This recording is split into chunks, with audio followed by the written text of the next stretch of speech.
अध्यक्ष महोदय, मैं आपका धन्यवाद देना चाहता हूं। देश के बहुत महत्वपूर्ण सवाल पर आपने मुझे पूछने का समय दिया है। अध्यक्ष महोदय, ये सरकार किसी और का रिकॉर्ड बनाए न बनाए, लेकिन पेपर लीक का रिकॉर्ड जरूर ये सरकार बनाएगी। अध्यक्ष महोदय, मुझे इसके बैकग्राउंड में नहीं जाना है कि पूछें। अध्यक्ष महोदय, मुझे बैकग्राउंड में नहीं जाना है कि कब, कैसे, किस संस्था को बनाया गया है।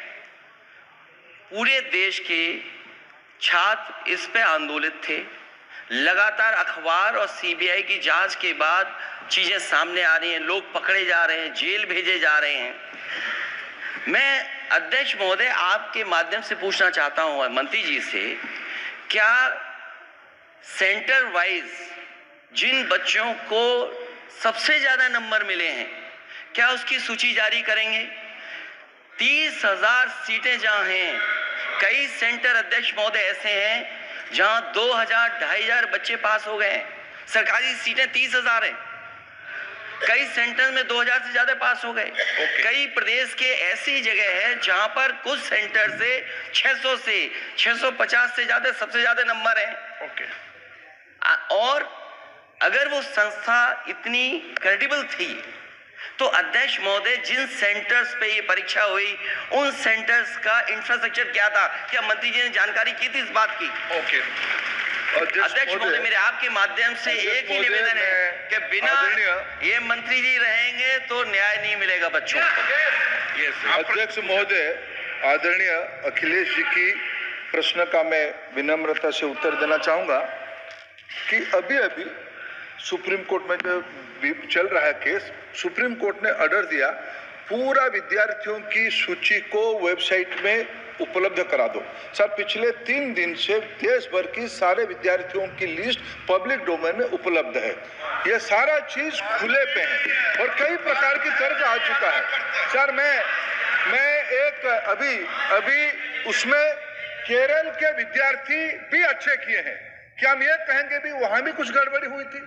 ऐसे आरोप करना, मैं देश की ग्रामीण इलाका, देश की एसटी एससी इस बार सबसे अच्छा परफॉर्मेंस करने वाले देश की एसटी एससी ग्रामीण बैकग्राउंड आर्थिक पिछड़े लोगों की है। क्या हम उनकी मेधा को हम चुनौती देते हैं?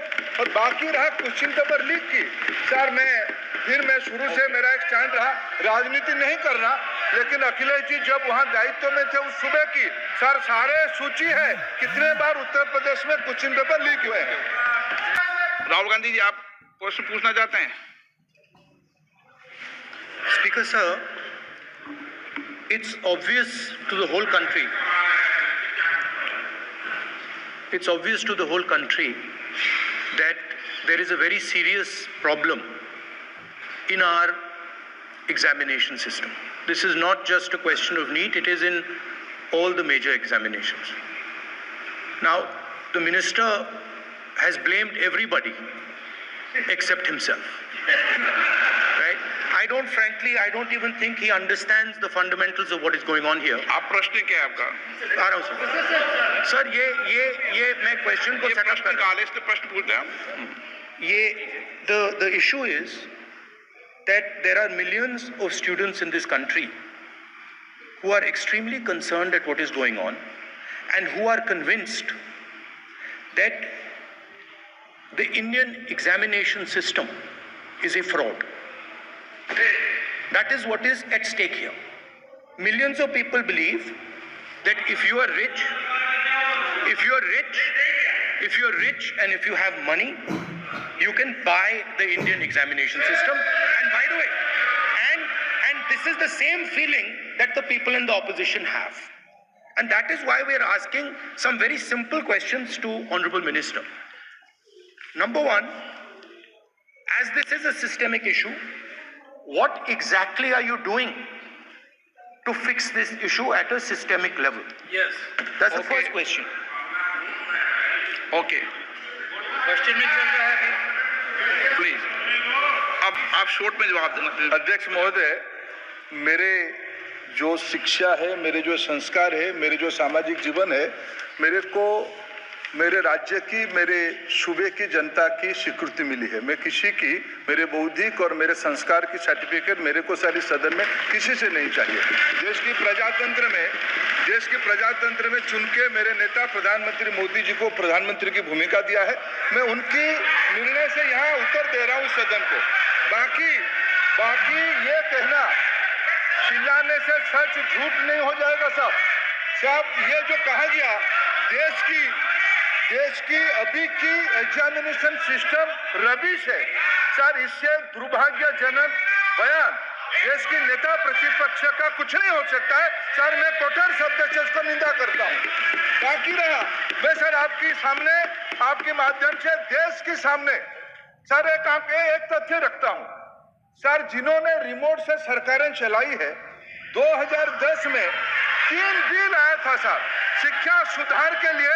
उन्हीं की पार्टी के नेता आदरणीय कपिल सिब्बल साहब 3 बिल लाए थे। उसमें से एक बिल था एजुकेशन, उसमें एक बिल था prohibition of unfair practice bill 2010, जिसकी उद्देश्य एजुकेशन इंस्टीट्यूशन में माल प्रैक्टिस को बंद करना। सर मेरे सरकार की हिम्मत है, अभी हमने पब्लिक एग्जामिनेशन की रेगुलरिटीज में बिल लाए, कानून बनाए। क्या मजबूरी था कांग्रेस पार्टी की, क्या मजबूरी था नेता प्रतिपक्ष की? उन्होंने उस बिल को उल्टा किया, किसकी दबाव में उल्टा किया? क्या निजी मेडिकल कॉलेज की दबाव में, उनकी घूसखोरी की दबाव में उन्होंने उस बिल को उल्टा किया था? सच सुनने की सामने है ये। मैं किसी की विद्वता पे प्रश्न नहीं उठाता हूं, लेकिन सच 2010 में शिक्षा सुधार की बिल उन्हीं की सरकार ने लाया था, दबाव में उन्होंने उल्टा किया। ये हमको प्रश्न पूछते हैं।